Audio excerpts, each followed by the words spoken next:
That morning, the surface of the lake was flat as a mirror.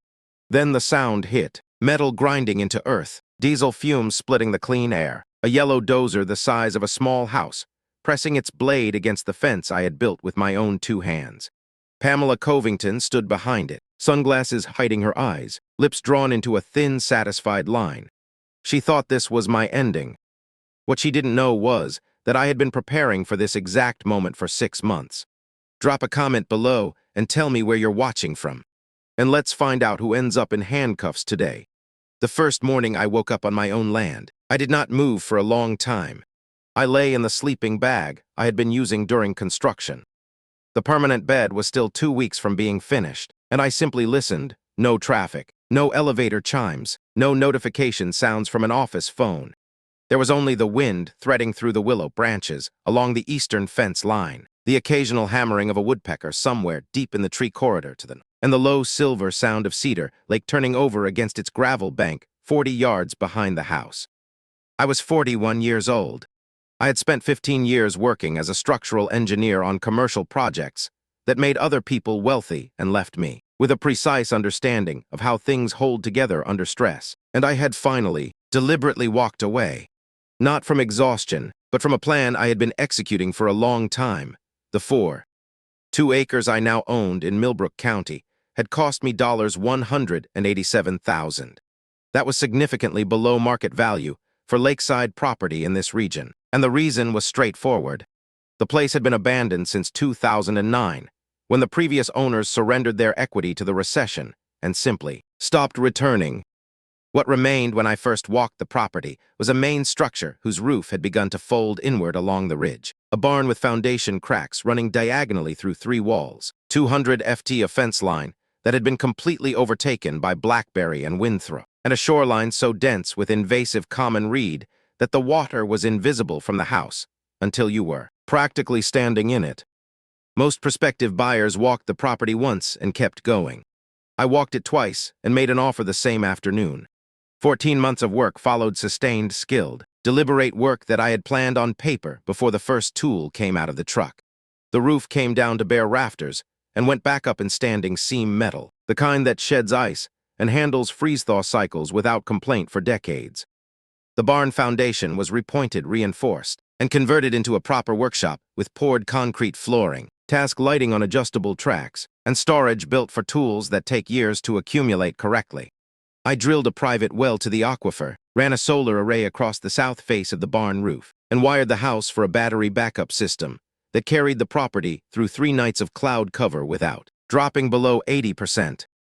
Along the eastern boundary, I set 200 linear feet of cedar post and rail fence, each post seated in concrete 18 in deep, each rail hand-fitted and sealed. At the lake, I cleared the reed beds by hand over 6 weekends, restored the natural gravel margin along the bank, and built a small dock from milled pine 10 ft long, wide enough for a kayak and a folding chair, pegged and screwed against lateral movement.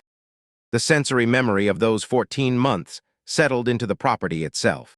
The smell of fresh-cut pine on cold mornings when I was framing the dock. The way a hammer strike on a framing nail carries impossibly far across still water before sunrise. The particular satisfaction of watching the lake clarify over successive seasons as the shoreline vegetation stabilized and the sediment settled. I had done all of it myself with occasional help from 2-day laborers I paid above rate, and a retired carpenter named Gene, who had shown me once and definitively the correct way to cap a fence post so water runs off rather than pooling and rotting the grain from inside. This was not a weekend hobby project or a lifestyle renovation. This was 14 months of professional-grade work, converting a ruin into something I understood completely, and therefore, into something worth protecting completely. I had done my legal homework before I ever signed the purchase agreement. Millbrook County maintained a public parcel database, and I had spent an evening with it before making my offer, cross-referencing the property against every recorded encumbrance easement and association declaration in the county index. Parcel number ML4471, Be My Land, sat clearly and unambiguously outside the recorded boundary of the Lakeside Pines residential subdivision. The Lakeside Pines Homeowners Association, known locally as ELPHA, exercised authority within a specific platted development whose eastern edge terminated at Ridgeline Road. My property sat 340 m southwest of that line. I had confirmed this using the county map, the survey report provided at closing, and the deed itself, which described my boundary corners in GPS coordinates, precise enough to locate to within a few feet. I was not in the HOA. I had never been in the HOA.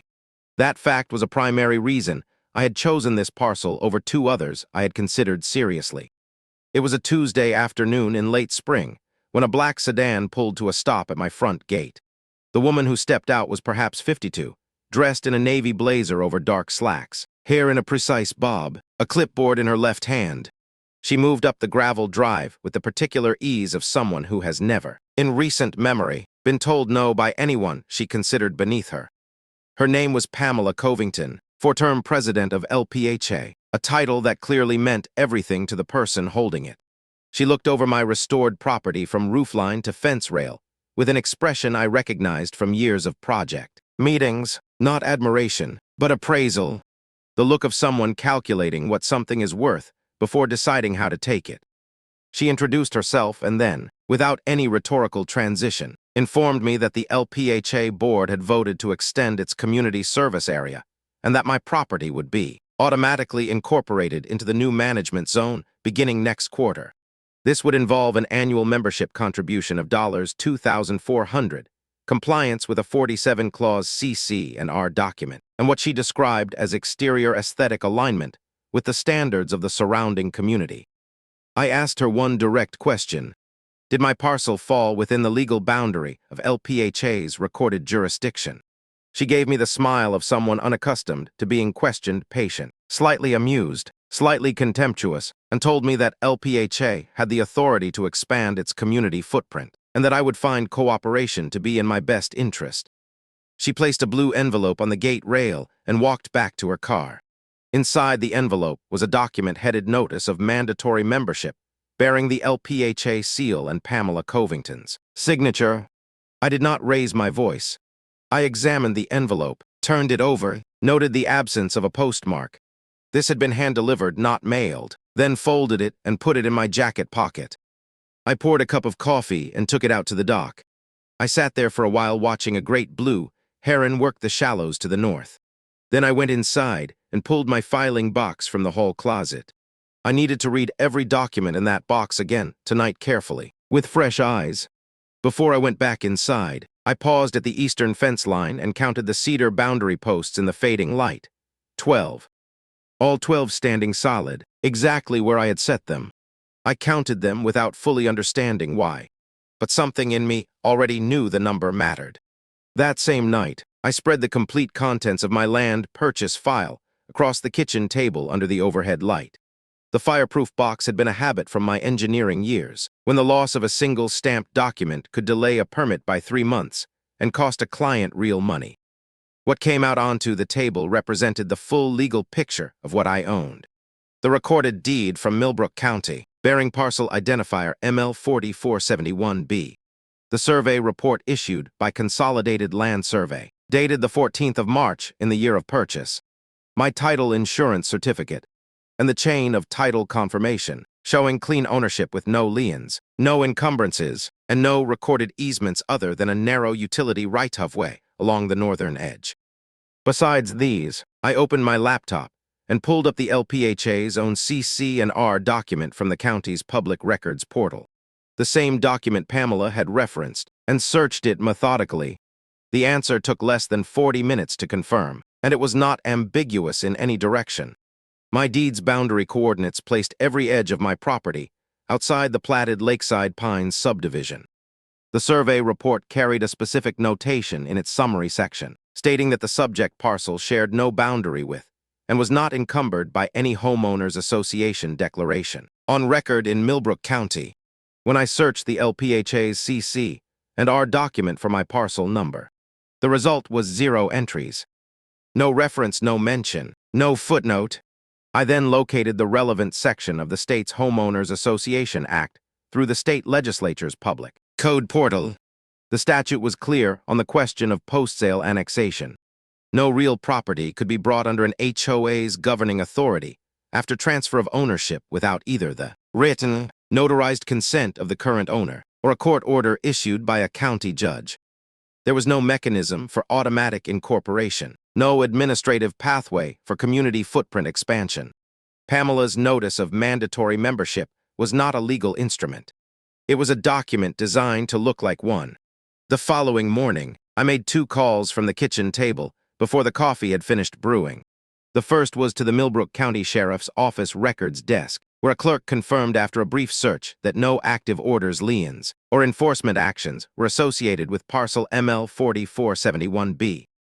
The second was to the County Assessor's Office, where I requested a written boundary confirmation, a standard document available to any property owner, stamped with the county's official seal. Before ending the call with the Sheriff's Office, the clerk read me the non-emergency line for property incident reporting and offered to repeat it slowly.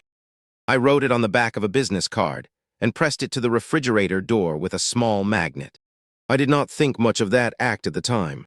I would think about it a great deal later. 2 days after that, I drove to the LPHA's administrative office, a converted retail unit in a small commercial strip near the development's entrance gate, and asked to meet with Pamela directly. She received me at a round conference table, flanked by 2 board members who sat with the careful stillness of people instructed to witness rather than speak. I placed photocopies of my deed and survey report on the table and walked through the boundary coordinates methodically, the way I had once walked through structural load calculations with building inspectors who needed convincing. Each fact presented sequentially, no editorial commentary, no emotional coloring. Pamela looked at the documents. She looked at me. Then she delivered the sentence I would replay many times over the following months. What's on paper and what actually happens are sometimes 2 different things. Mr. Marshall, I held silence for 3 full seconds. Then I collected my papers, stood, and said, "Thank you for your time." On the drive back, I stopped at an electronics retailer and purchased a weatherproof outdoor security camera, wide-angle lens, infrared night vision, motion-triggered alerts, 30-day cloud backup storage. I mounted it that evening against the southeast corner of the bar, angled low and broad, positioned to capture all 12 eastern boundary posts in a single continuous frame. Before going to bed, I walked fence line with a flashlight, stopped at each post, verified position against the GPS data on my phone, and photographed each one from 3 FT away. Every image was automatically time-stamped and location tagged by the phone's metadata system. I uploaded the full set to a cloud folder I labeled Eastern Boundary Baseline Documentation. I was not certain yet what I was building toward, but I knew that in 15 years of structural work, every project that survived a dispute survived it because someone had documented before the problem began, not after. Pamela had told me that paper and reality were 2 different things. I had decided to make them exactly the same thing, one time-stamped photograph at a time. "Hold on. I need a moment." She sat at that conference table. He placed the legal survey and the deed right in front of her, and her response was essentially that reality doesn't have to match the paperwork. That is not a legal argument. That is a confession that she was never planning to use the law at all. She was going to use pressure, pure social weight, and bureaucratic-sounding language. And she had clearly never once been sitting across from someone who had spent 15 years making sure structures don't fail. Under load. Have you ever encountered someone who runs entirely on unchecked authority? Tell me about it in the comments below, and please share this video with anyone who needs to see where this story goes. 3 weeks passed after the meeting at the LPHA office, and on the surface, nothing moved. No further envelopes appeared at the gate, no phone calls, no follow-up of any kind.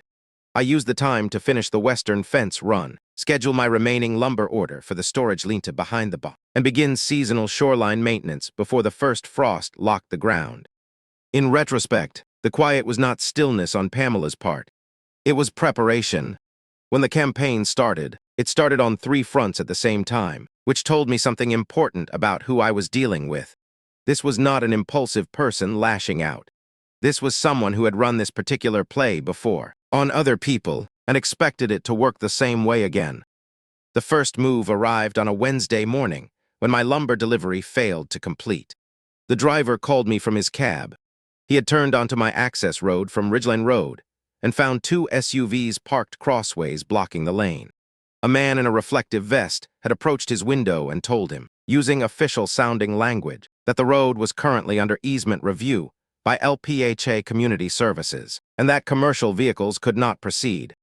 The driver had no interest in a jurisdictional argument at 7:00 in the morning and turned his truck around. Reaching my property via the county's secondary access road added 12 km of travel and generated a redelivery surcharge I was required to cover. I called the trucking company, obtained their written delivery failure report with time-stamped documentation of the obstruction, and called the county road authority to confirm, as I already knew, that no easement review of any kind had been filed on that road. None had. I added both documents to the growing folder labeled LPHA evidence. The second move came through a neighborhood community page serving Lakeside Pines and adjacent properties. I was not a member, but my neighbor Carl, a retired postal worker who had brought me smoked trout when I first moved, forwarded me a screenshot. An account with no profile photograph and a generic display name had published a post claiming that a new landowner near the lake had been observed dumping unregulated materials close to Cedar Lake's watershed and expressing concern about contamination. The post included a photograph. The photograph showed, from a distance and with the color of balance shifted toward gray, my lumber stock and roofing material, staged in the south yard during routine construction sequencing. 87 responses appeared below the post within 24 hours. The vast majority directed their anger at me rather than at the anonymous account. I read every comment without responding. Then I took full-frame screenshots of the entire thread, noted the timestamp and post URL, and contacted a lawyer friend to ask a single preliminary question about the evidentiary value of metadata embedded in photographs posted online. His answer was useful. If the original file had not been stripped of its location data before posting, the device that took the photograph could potentially be identified. I filed this information away without acting on it yet. The third move arrived in a heavy envelope bearing the name Dunmore and Associates, attorneys at law, with a suite number at a downtown address. The letter inside listed 11 separate alleged violations, ranging from obstruction of a shared access corridor to unauthorized alteration of natural drainage affecting the lake's ecological balance, and made 3 demands: that I register as an LPHA member within 30 days, pay $4,800 in what it called outstanding community fee, and remove the eastern fence. Entirely.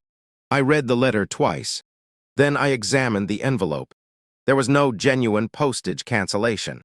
The envelope had been printed on an office printer and hand-delivered, not processed through the postal system. I searched the State Bar Association's public attorney directory for Dunmore and Associates. No listing existed. The firm did not have a licensed attorney on record in the state. I set the letter on the table and refilled my coffee cup. They were escalating because the silence had not worked, and they were escalating carelessly, which told me something important about their confidence level. They had never needed to be careful before because no one had ever pushed back. My response was deliberate and unhurried. I spent the following 48 hours organizing every piece of documentation into a single labeled archive. Physical copies in a cardboard box, digital copies backed up in triplicate across 2 cloud services and an external drive. I drafted a formal letter on plain paper to LPHA, signed by me, sent via certified mail with return receipt requested, stating my legal position clearly. My property was outside LPHA's jurisdiction. I would not be registering as a member. I would not be paying any fees, and I would not be removing any structure from my land. The letter also stated that all future contact from LPHA or any party acting on its behalf should be directed to a licensed real property attorney, whose name and contact information I had not yet finalized, but would have within the week. I sent that letter and then drove to a law office I had identified through the State Bar's referral directory. That evening, I sat on the dock in the dark, listening to the frogs working the reed margins. The lake's surface was invisible past about 10 ft, just sound and the occasional phosphorescent ripple. I had been calm throughout all 3 of the week's events, and I wanted to understand that calm accurately.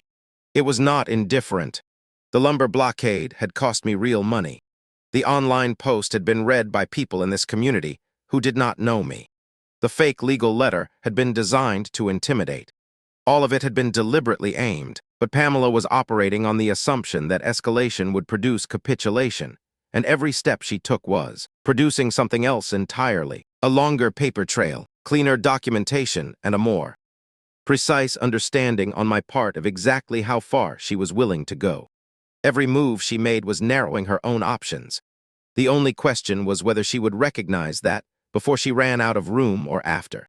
The real property attorney I found was named Marcus Webb, 58 years old, former county prosecutor turned civil litigator with a reputation in local legal circles, specifically built around homeowners association disputes.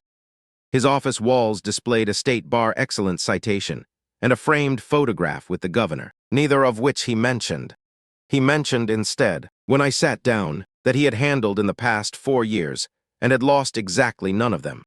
He read through my documentation in silence for 15 minutes, occasionally setting one page aside and picking up another before looking up. "Your position is clean," he said. "The question is whether you want to play defense or offense." I told him I wanted both in the correct order. What followed was the most useful 45 minutes I had spent since purchasing the land. Marcus explained the legal landscape in terms I could work with directly.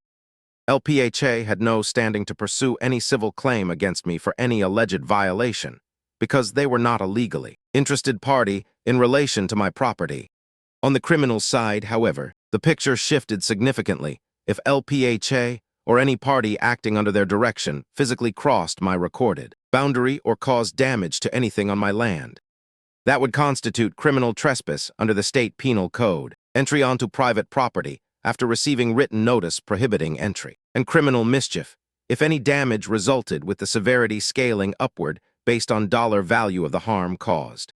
He paused before moving on and asked me directly, "Do you have security cameras covering the boundary?" I told him I had one. He said, "Get more. Position them to capture the posts." Timestamped cloud footage authenticated by a third-party server is admissible as state evidence, and it is very difficult to argue against. I drove to the electronics retailer again that afternoon. By the following Sunday, I had installed 3 additional weatherproof cameras, bringing the total to 4. Camera 1 covered the main entrance gate from Ridgeline Road. Camera 2, the most important one, was positioned along the eastern boundary at a low angle wide enough to frame all 12 boundary posts in a single unbroken field of view. Camera 3 covered the dock and the lake margin. Camera 4 looked down the access road from above the barn eave. I tested every camera's motion alert, verified the cloud backup timestamps against my phone's clock, and confirmed that the night vision resolution on Camera 2 was sufficient to read the painted markings on the boundary, posts clearly at 2:00 in the morning. I photographed the camera positions and logged them in my documentation folder. Marcus had given me a specific instruction. Every piece of evidence needed to be collected before a confrontation, not during or after. I intended to be ready. Marcus also recommended a second land survey, this one performed by an independent firm, with the results notarized by a state commission notary. I hired Ridgeline Land Survey Company, paid $1,200, and received the completed report 8 days later. The new survey confirmed the original in every coordinate. My boundary sat 340 m inside the nearest edge of LPHA's recorded jurisdiction. No overlap, no ambiguity. The licensed surveyor signed the report and had it notarized the same day. I gave one certified copy to Marcus and locked the original in the fireproof box alongside my deed. Then Marcus sent his own certified letter to LPHA, formal, precise, and unambiguous. It demanded that LPHA retract all notices, cease all contact and interference, remove the defamatory social media post, and acknowledge my boundary in writing. It warned in plain language that any physical entry onto my property, any damage to any structure, or any further harassment would result in immediate criminal complaint and civil litigation. Return receipt confirmed delivery 3 days later. LPHA's response arrived within the week. A single paragraph signed personally by Pamela, rather than any attorney stating that LPHA reserved all rights and did not concede any point raised in Marcus's letter. Marcus read it when I forwarded the scan, and he said something that stayed with me. "She's closing off her own exits. That's what people do when they've never had to worry about exits before." That evening, I ran a final equipment check on all 4 cameras, tested the battery backup on each unit, confirmed the cloud sync was running at 15-minute intervals, and verified that every motion alert was pushing to both my phone and an email address. Then I stood at the barn corner for a moment and looked east across the fence line toward the tree shadows on the far side of the boundary. All 12 posts stood against the dark. The certified mail receipt was in the evidence box. The cameras were running. The surveyor's notarized report was in the fireproof safe. Everything Pamela might be planning to do, she had already been warned not to do in writing. Whatever happened next was going to be entirely her choice. Okay. I have to say this out loud. This is the level of preparation I have only ever seen in courtroom dramas. Except this is real. This happened on real land with real legal documents and a real dozer. Chris did not use his fists. He used 4 security cameras, a licensed surveyor, a former prosecutor turned lawyer, and certified mail with return receipt. The groundwork is complete. The trap is set, so I want to know what you think. Comment below with your prediction. What is Pamela going to do next? And hit subscribe right now, because the next chapter is where everything explodes. 14 days after Marcus's certified letter landed at LPHA's office, the surface silence held, but camera 1 captured a white pickup truck moving slowly past my eastern boundary twice in 1 week, both times between 5:00 and 6:00 in the morning. The truck bore LPHA Community Services markings on the door panel. I forwarded both clips to Marcus with timestamps. He replied in 3 words, "They're planning something." I added the footage to the evidence folder and checked all 4 camera batteries that same evening. On the 15th morning, my phone erupted at 6:47. Motion alert from camera 4, then camera 1, then camera 2, all within 90 seconds of each other. I was out of bed before the 3rd alert finished vibrating. Camera 4 showed a heavy-duty flatbed truck turning off Ridgeland Road onto my access lane, towing a tracked dozer behind it. No warning signage, no advance notice, no knock at my door. Camera 1 showed Pamela Covington stepping from a black SUV at my gate, wearing an LPHA jacket, sunglasses already on despite the pale morning light. 2 men in matching LPHA Property Services uniforms flanked her. Camera 2, the one I had positioned low and behind it to cover all 12 boundary posts, showed the flatbed stopping, the dozer rolling off its trailer, and the machine idling forward toward the eastern fence line. It stopped roughly 5 m from the first post. Then it moved again. I watched the first cedar post take the blade. It snapped at the concrete collar and spun sideways into the grass. The second post went the same way, then the third. The footage was clean wide and perfectly lit by the rising sun behind me. Every frame time-stamped, every GPS coordinate embedded in the metadata, every second of it uploading automatically to the cloud server Marcus had told me to use. The dozer operator was a young man, perhaps 25, sitting in the cab with the focused expression of someone executing a job he had been given that morning. Without much context, he was not my enemy. He was evidence. I pulled on my boots and walked outside. I stopped 30 m from the dozer and stood there. The noise was enormous in the quiet morning air. Hydraulic pressure, diesel combustion, the crack of a 4th post going down. Pamela walked toward me across the torn ground, her voice rising above the engine. "Mr. Marshall, LPHA is exercising its infrastructure maintenance authority within the community service area. I strongly advise you not to interfere." I looked at her for exactly 1 second. Then I looked at the young man in the cab. Then I turned my back on both of them and walked into the house. This was the moment the outline of the previous 6 months had been building toward, and I want to be honest about what it cost me to walk away from it. My hands were not steady. The fence along that eastern line had taken me 3 weeks to build. Every post set by hand, every rail fitted by eye. Watching it come apart in 90-second increments produced a physical reaction I had not anticipated.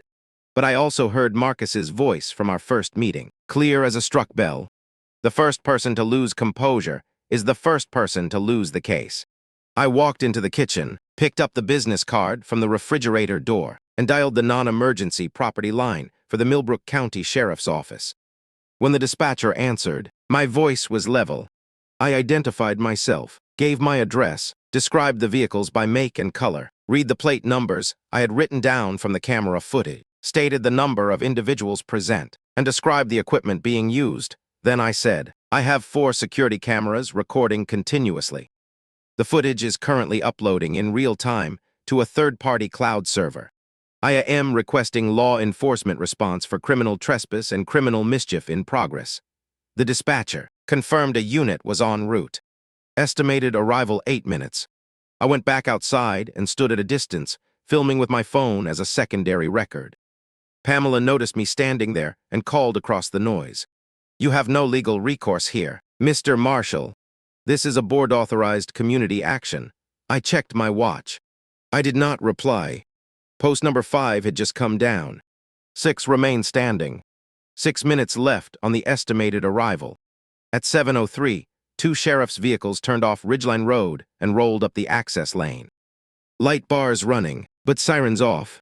30 seconds behind them came a civilian sedan Marcus Webb, who I had called immediately after the dispatcher. He had driven directly from home. The dozer operator cut his engine the moment he saw the cruisers, and the sudden silence after 40 minutes of diesel noise was startling, like a curtain dropping on a stage. Sheriff Martinez walked directly to me. Deputy Tucker moved toward Pamela. Marcus positioned himself near the boundary line without speaking yet. Martinez looked at the down posts, the torn earth, the dozer sitting idle with fresh soil on its blade. "Tell me what happened," he said. I answered in the precise language Marcus had coached me to use. "Criminal trespass under the property code.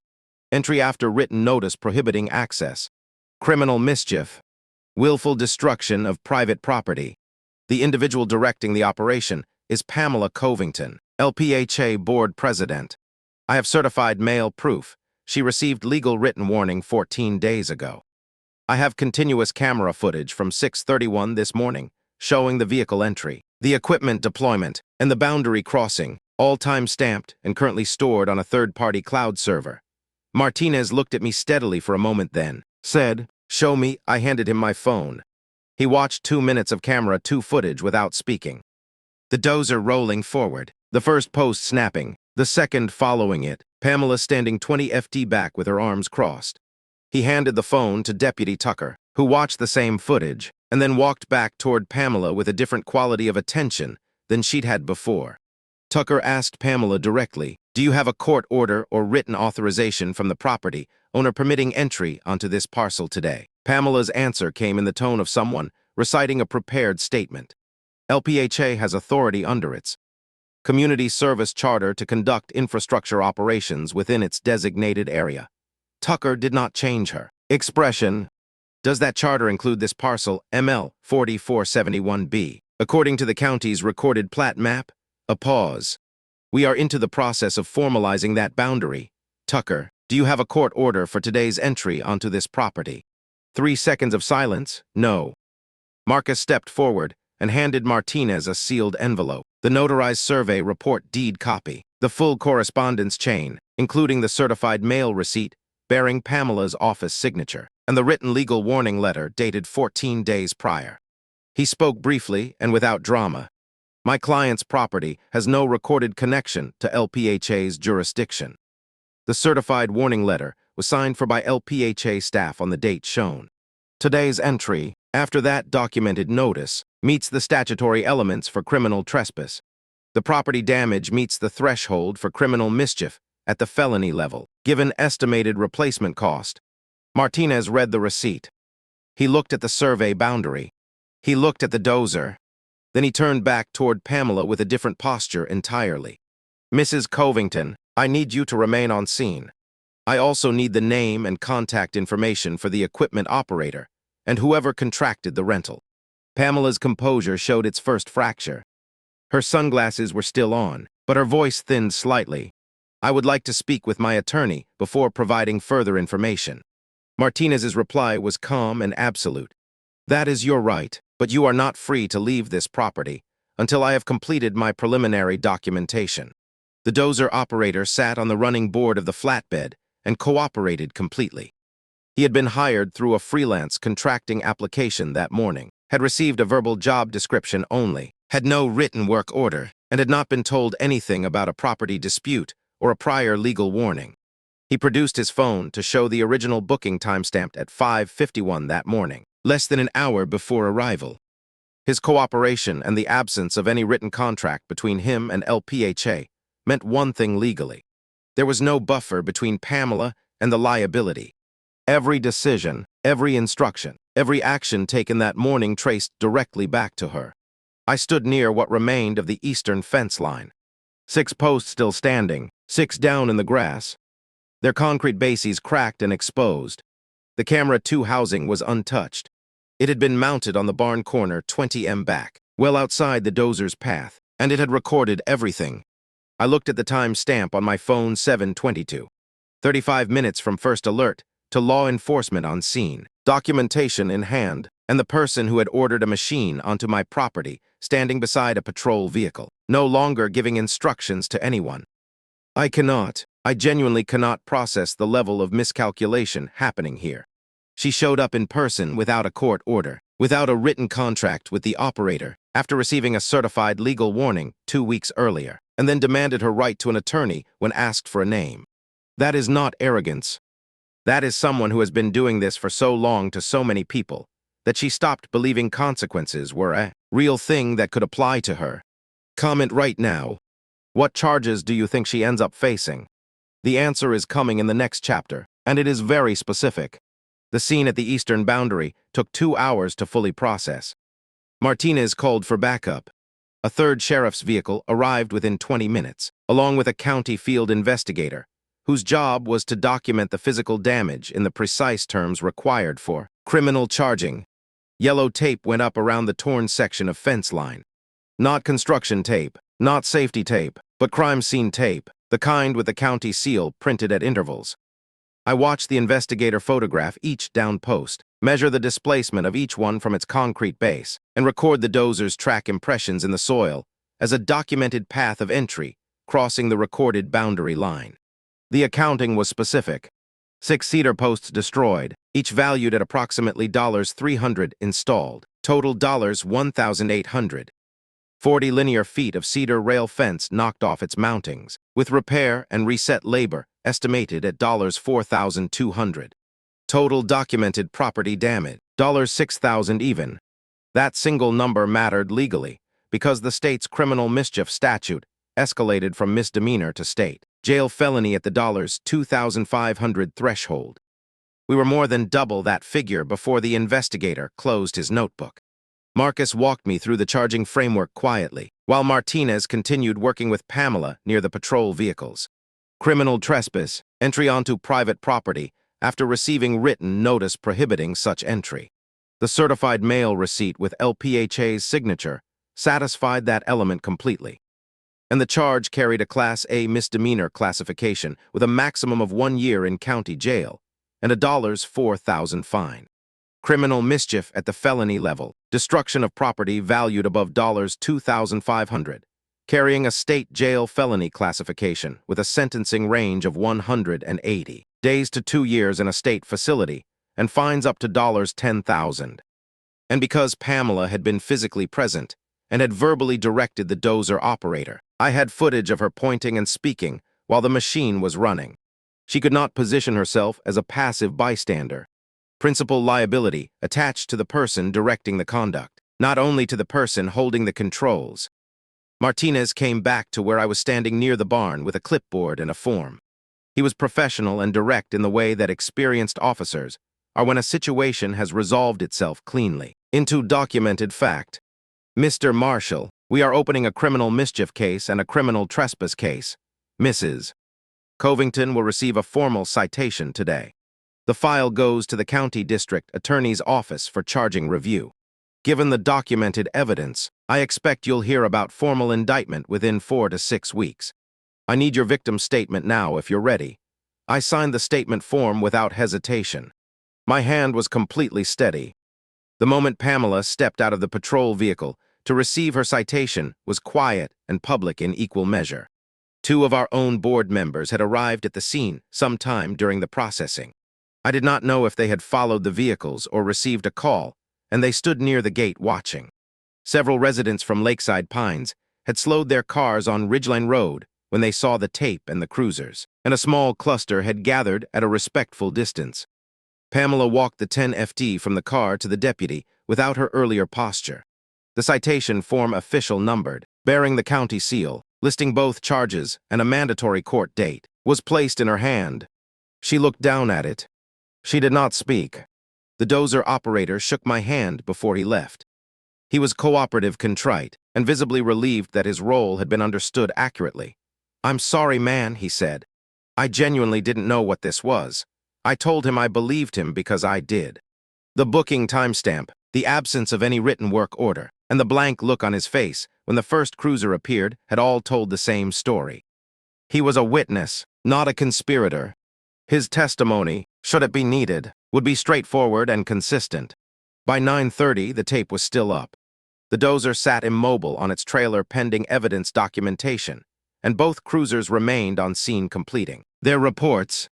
I walked back to the boundary line and stood looking at the 6 posts, still standing between me and the tree line.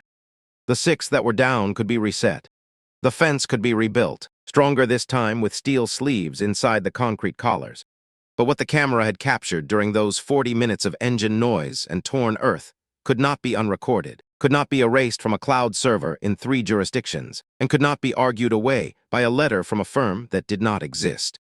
The physical damage was real and repairable. The evidence was permanent. 6 weeks after the morning at the fence line, the Millbrook County District Attorney's Office filed a formal criminal indictment against Pamela Covington. 3 counts: criminal mischief at the state jail felony level, criminal trespass at class a misdemeanor level, and conspiracy to commit criminal mischief, based on documented coordination with the dozer operator and the 2 LPHA staff members present that morning. Total potential sentencing. Exposure across all 3 counts reached 3 years in a state facility, and $14,000 in fines and penalties. Marcus called me the afternoon the indictment was filed, and read me the count numbers from the public filing. I wrote them in the same notebook where I had once written the sheriff's non-emergency line. The civil action ran parallel. Marcus filed suit against LPHA as an organization and against Pamela personally, itemizing actual property damage at $6,000, economic interference from the delivery obstruction at $2,800, and defamation damages from the anonymous social media post at $45,000. Supported by the metadata analysis that had eventually traced the image back to a device registered to an LPHA board email account. Under the state's fee-shifting provision in property dispute law, attorney costs were added to the claim as well. Total civil demand, just over $53,000. LPHA's liability insurer engaged within 10 days of service. The community response moved on its own timeline, separate from the legal proceedings. The Millbrook County Gazette published a full account of the incident, including the crime scene tape photograph, and a quote from Sheriff Martinez confirming the criminal filing. Within 1 week of that publication, 7 Lakeside Pines residents had contacted Marcus's office independently to ask questions about their own legal relationship with LPHA. 3 of them discovered, upon review of their individual purchase documents, that they had been paying annual HOA fees for years against membership agreements that contained significant legal deficiencies. A community meeting was organized not by LPHA, but by residents acting on their own, and 94 of the development's 140 households voted to remove the entire sitting board, including Pamela Covington, from their positions. The criminal case resolved through a negotiated plea. Pamela accepted a guilty finding on criminal mischief, reduced to misdemeanor level under the plea terms, in exchange for 18 months of supervised probation, full restitution of $6,000 in property damage, and a 5-year prohibition on holding any HOA board position in the state. The civil matter settled out of court for $41,000, paid through LPHA's liability insurance, which also covered Marcus's full legal fee. The investigation into Dunmore and Associates, the fictitious law firm whose letterhead Pamela had used in her 3rd-week escalation, resulted in a formal administrative finding of fraudulent misrepresentation of legal authority and a written censure, entered into the state bar's public record. On a Saturday, 3 weeks after the civil settlement cleared, I spent the day resetting the eastern boundary. I pulled the 6 damaged posts, recast their footings with concrete mixed slightly thicker than specification, and set steel pipe sleeves inside each collar before dropping the cedar in. Every post went in plumb and square. Beside each one, I added a secondary marker stake, bearing a small laminated tag showing the parcel number and the survey date visible. Permanent and precise. The rails went back in straighter than the original run had been. Camera 2 remained in its position on the barn corner, angled low and wide, all 12 posts in frame. That evening, I carried a cup of coffee down to the dock and sat in the folding chair I kept at the end of the planking. The lake was doing what it had always done, moving slightly, catching light, holding its own temperature and its own schedule without reference to anything that had happened on the bank. I thought about the morning the dozer came, and about the specific moment I turned my back on the engine noise and walked into the house. That decision, not the citation, not the indictment, not the settlement check, was where the outcome had been decided. Everything that followed was consequence. Everything before that moment had been preparation. The land was exactly where it had always been. It would be here long after the paperwork faded. I took the last of my coffee in a slow sip and watched the light go off the water. This was mine. It always had been, and now, everyone with a legal record to consult knew it too. The story of those 2 acres near Cedar Lake is not about a lucky outcome or an unusually capable attorney. It is about the preparation that made the outcome possible. Preparation that began before anyone arrived with a clipboard. Know your ground before anyone challenges it. A deed and a survey report are not paperwork you file away after closing. They are the legal description of reality as it applies to your property. Chris knew his boundary coordinates before Pamela's sedan ever appeared on his road. That knowledge did not prevent the confrontation, but it determined how it ended. Every aggressive move without legal foundation creates evidence on your behalf. The lumber blockade, the defamation post, the fictitious legal letter, each felt like an attack in the moment and functioned as documentation after the fact. People who escalate carelessly do so because they have never been held accountable.